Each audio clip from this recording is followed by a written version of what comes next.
In role-playing games, character creation can tell you a lot about the system. So it gives you a little glimpse into how the rulebook flows and how to look for information in the rulebook, but it also gives you some of the key mechanics and what the most important parts of the game are. So today I'm going to be exploring the Cyberpunk Red character creation. I will be walking through each of the different steps, talking about what the most important things to consider at each of those steps are, and also walking through a real life example. Make sure to stick around to the end because I have something very exciting to show you. I commissioned my first piece of artwork based on a character, and that is the character I'm going to walk through in this example. So it'll be really exciting to show you kind of what she ended up looking like after going through all of the mechanics and statistics. And this video might end up being a little bit longer than my normal video length, so there are timestamps. Feel free to jump around to specific steps if there's a certain question that you're looking for during the character creation process. The Cyberpunk Red core rulebook can be a little bit confusing to navigate at first. And if you're interested in learning more about that, I made a video all about breaking down that rulebook. But the character creation section is laid out in the way that there's at least a clear path of how to create your character. The first thing that you have to decide is which path you're going to take. So there's 3 different options. You have the street rat option, which is more of the template version, quick, ready to go. You have the edge runner version, which is somewhere in between going fully custom and having a little bit more flexibility than the template option. And then finally is the complete package, and this is one where you have obviously complete flexibility for your different options that you would choose and customization. The things to consider before choosing your path would be how much time you have before going straight into the game, how much experience you have with role-playing games itself, and how much you enjoy doing character creation. If you're very limited on time, you have a group together and let's say you want to dive into a scenario right away that day, then you'll probably want to choose the street rat option. If you're new to role-playing games, this also might be a good starting place for you. However, if you have even a little bit of experience with role-playing games, I'd recommend the Edge Runner version over Street Rat. To me, it's really the Street Rat version is really focused on that time piece, and everything else would either be in the Edge Runner or the complete package. And finally, taking into consideration how much you personally enjoy making characters. If it's something that you don't really find the most fun, you really want to just get into the game, then maybe the Edge Runner version is going to be better for you. But if you're someone who loves the stage in the process and really likes to dive in and learn all the mechanics and rules, then the complete package is the one for you. And here's the good news. If you do choose the complete package, you can use some of the helpful charts from the other 2 paths to guide some of your decisions. So if you're new to the Cyberpunk Red system, you can still choose to do the complete path, and you have some things to reference that will give you a little bit of hints what might be good for your character. All right, you've chosen your path, so the next step is to choose a role for your character. And there are 10 different roles to choose from. The most important part, I think, during this stage of the process is finding a character role that you really resonate with and sounds the most fun for you to play. The ways you can do that is by looking at the description of the type of person that this role would embody, the types of actions that they're most likely to do. But you can also look at their specific abilities, since each of the different roles has a different ability, and see which one mechanically would be most fun for you to play. The other thing to consider is that I do think there's a little bit of a difference between roles and their difficulty levels of play. Now, this is something that's not put in the book, and it's really my personal opinion. But I think that these certain roles are the most easy to play. And that would be the Rocker Boy, Solo, Medtech, and Lawman. These roles are a little bit less complex in the mechanics that you would have to learn, and they're pretty easy to get up and going. Now, if you want a little bit more difficulty, what I kind of put in the middle is Nomads and Fixers. I put Fixers in this category because it's going to require a little bit more coordination with your GM. A fixer is someone you go to when you want to find things or find people. Now, in the time of the Red, it's very difficult to find certain parts and navigate the different world and the streets. And so that is where fixers come into place. They're the coordination piece for everything. And I think that this role lends itself to making sure that you're communicating with your GM very closely and finding ways how the fixer is going to fit into that universe. The nomads are placed here because they're focused on vehicles. So that's a whole section of rules that you'll really have to become comfortable with if you choose the nomad option, whereas the other roles, you wouldn't necessarily have to know that information. And the other 4 I've placed in the more difficult tier, and those roles include nutrunners, techs, medias, and execs. Netrunners and techs I've placed here because of the mechanics. So netrunners have to learn an extra section of net running and what that means, and there are opportunities in game to use their ability. That's just another added layer that they're going to have to commit to learning. And then the techs, they have a little bit more intricate workings with coordinating with the GM because they can make new items. And it's a really important balance between making things that are going to be right for the game and not breaking the game, quite frankly. So that is where the tech is going to have to work a little bit more and be more creative as well. The medias and execs I've placed in this category because it's a really interesting dynamic to play at the table. So the medias are people who are involved in basically everything. They are very manipulative, so they're able to control a lot of different people. So this is again a place where it's a fine balance between ruining all of your GM's plans and working with them to tell the story and really use your media power in an appropriate way. And execs are in this tier because they're a part of corporations, and corporations are essentially the big bad in the time of the Red. So you have to be really careful about your player background and also careful that it doesn't lead to player conflict. Assuming you aren't playing a game with entirely execs, there are going to be other people at the table who are suspicious of you. And this could lead down a slippery slope of player against player, which is never really a fun situation.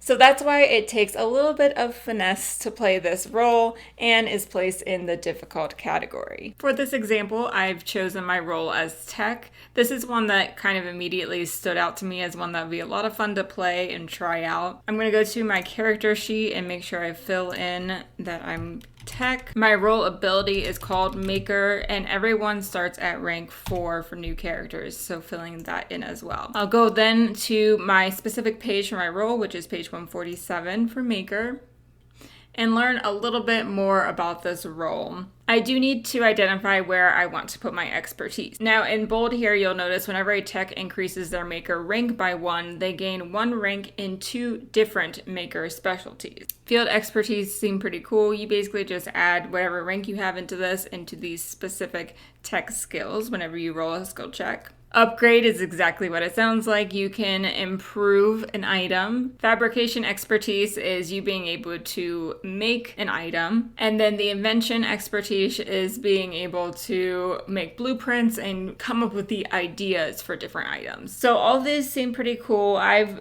chosen to go ahead and put 1 rank in field expertise, 3 in upgrade, 2 in fabrication, and 2 in invention. After you've chosen your role, then you'll move on to your life path. And the number one thing I would say to consider for this section is that it takes more time than you would expect. So for all of the different options that we chose in the beginning, Street Rat, Edge Runner, or Complete, most of the time those have different things that you're doing throughout the different character creation steps. However, for the life path, all 3 of them are the same. So they're in depth for every single one of those different paths, which honestly tells you a lot about this system. It's really focused on lore and telling a story and immersion as well, because you're spending so much time on this life path, which is your background, the people you know, your family, working with different pieces that you can grab onto during play. So keep that in mind as you're going through this character creation step. It might take you a little bit longer than you're used to in other games to flesh out a background and really think about what your character is. Fortunately, the life path is laid out pretty well. We start at the beginning and just follow each individual chart. The first is cultural origins. So for each of these, we can either roll the dice to see what comes up, or you can choose one. Since I'm going for the complete package, which is essentially as much customization as you would want, I'm going to go ahead and choose for a lot of these. So the first one is our origin, and I would like to play an East Asian character. So I will go ahead and put that information down on the second page of my character sheet. And along with this, you will have a language that you know. So everyone knows street slang, which is essentially the common language of everyone. But in addition, you'll get a language for your cultural origin. On the skills section under language, I'm going to add Mandarin just to make sure that I remember I have that language. Personality. So this gives you a little bit of guidance of things you can think about, but really I think you can be as free with this as you want to. I'm thinking this character is going to be pretty excitable. Someone who is constantly wanting to make new things and gets really excited about new tech and putting things together and is all over the place as well. And from here, you will continue through this life path. There's quite a few charts to go through, so I'm going to speed up the process a little bit. The only thing I do want to mention is that when you get to the family crisis section and beyond, I do recommend that you roll. I think it's pretty fun to discover your background that way, but again, you can do whatever you want. I did want to make sure I call out that my life goal for this character is to create a tech cat. And that is because in the time of the Red, domestic pets are very, very rare. And so she really wants to bring these pets to people's lives, and being able to create this tech cat is really her main goal right now. Part of the life path is also these role-based life paths. So we will go to the tech page, which is page 58, and answer these questions as well. And all of this information is going to be filled in on the role-specific life path section on your character sheet. Moving on to statistics. Now, this is a super fun part. I feel like this is the most fun part for me when I'm going through character creation, is picking where my different stats are going to go and what's most important for my character. So when I'm considering this stage, the first thing to keep in mind is that your stats plus your skill is going to equal your skill checks during the game. So when you're choosing the stats, I recommend looking at your different skill options and the categories and what their related stats are. That way, if there are a lot of skills that have an int-related stat, you know that you're really interested in that and would likely want more int. Now, on the other side, if you see everything that is in the tech that's really appealing to you, it sounds like a ton of fun, then you'll want to put more stat level in your tech. The next thing to talk about is a little hidden threshold. It's kind of hard to find in this rule book, but keep in mind that the reflex, if you hit 8 reflex or higher, you are able to dodge ranged attacks, which is super cool. This isn't very clear during the character creation step, but it is located in the skill section. Also consider your derived statistics. So your HP, which is based on body and will, is how many hits you can essentially take before you're in trouble. If you're creating a character that is really resistant to taking damage and you want to be melee and upfront all the time, that might be something where you put more into your body and will. And the other thing is humanity, which is based off of your empathy score. So humanity is important when it comes to cyberware and being able to augment yourself without going into cyberpsychosis.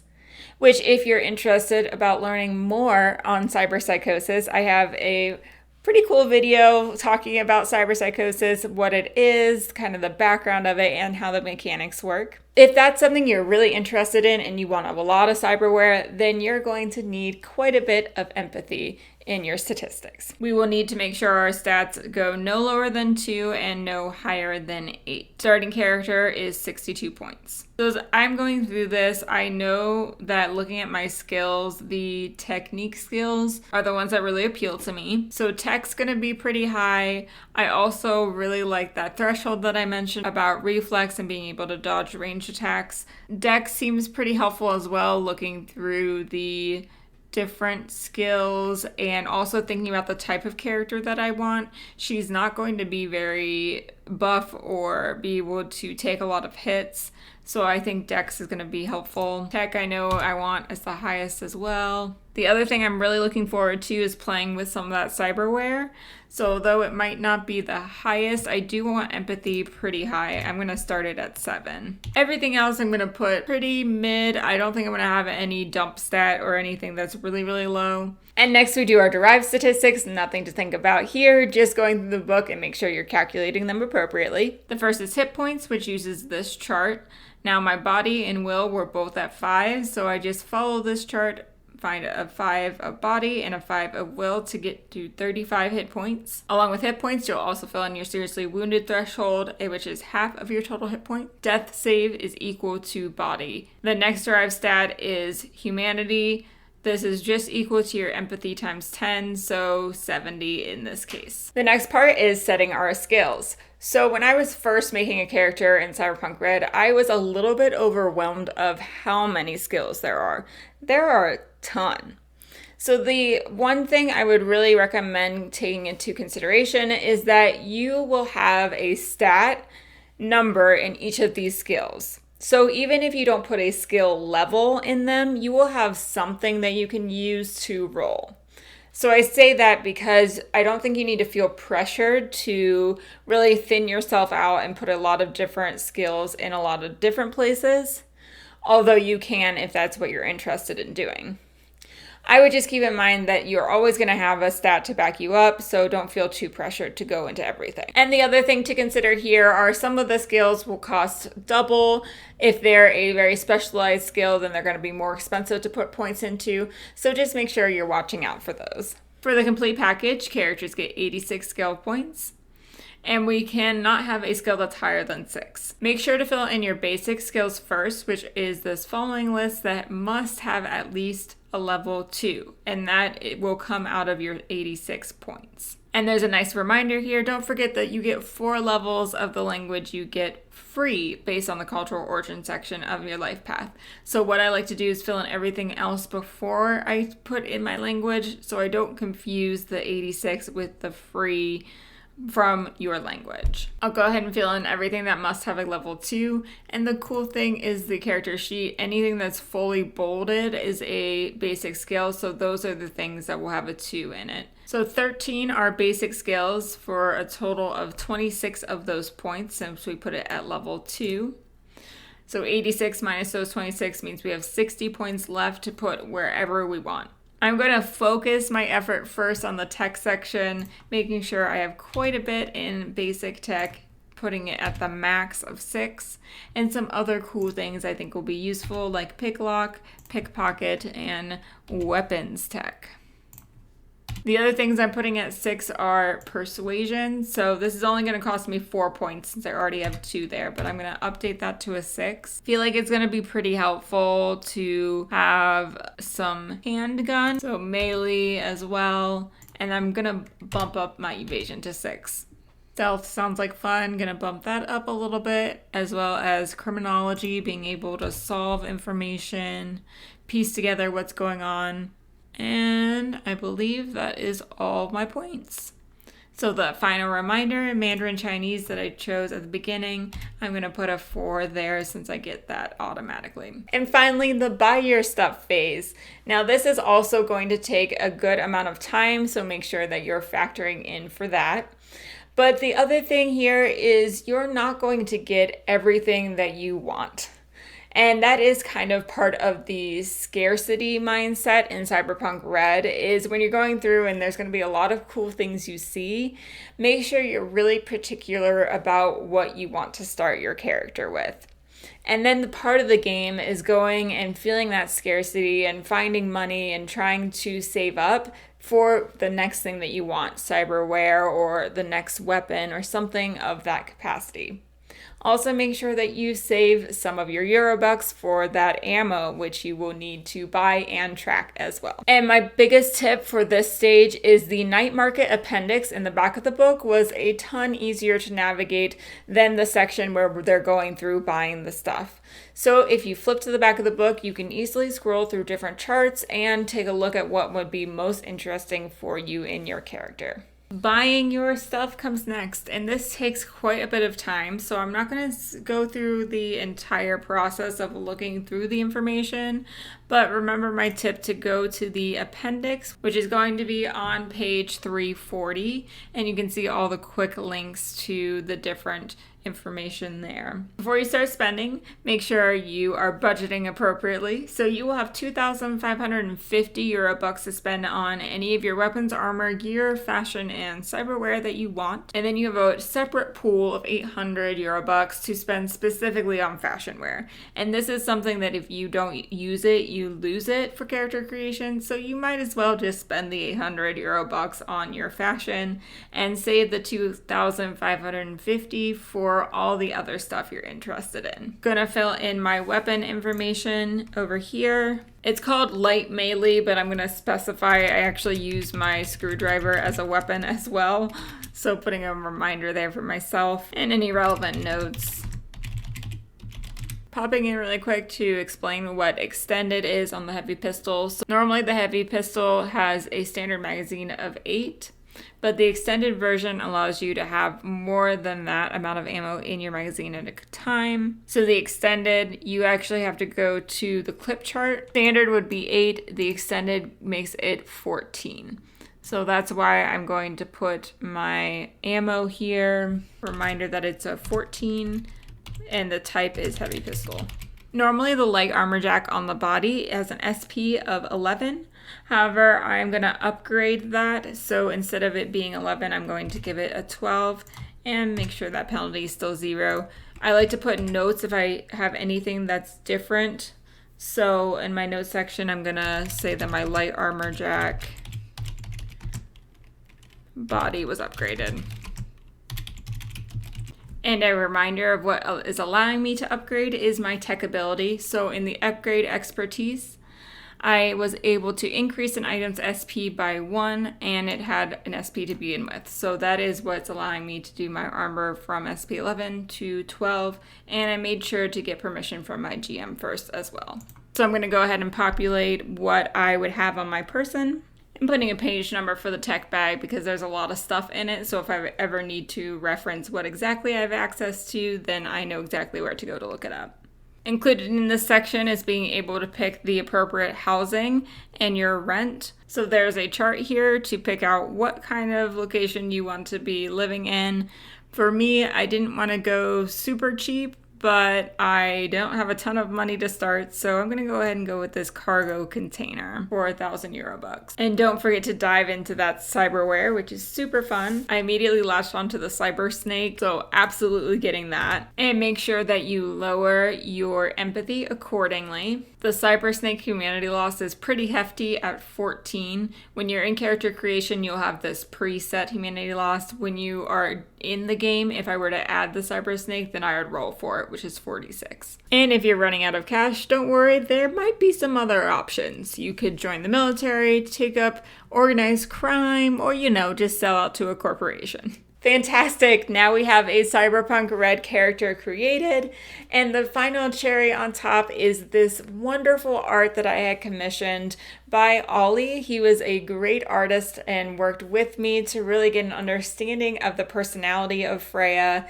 and it was a ton of fun. I present Freya Li. Honestly, just doing an awesome job with the cyberware. So cool the way that it's glowing. And of course my cyber snake with a glowing pink eye, those pink fingerless gloves, and my screwdriver. I just love all the colors. I think that this represents who I was envisioning in my head, of kind of a all over the place, really colorful, really excited, always tinkering on something, messy work environment, sitting on a bunch of different parts.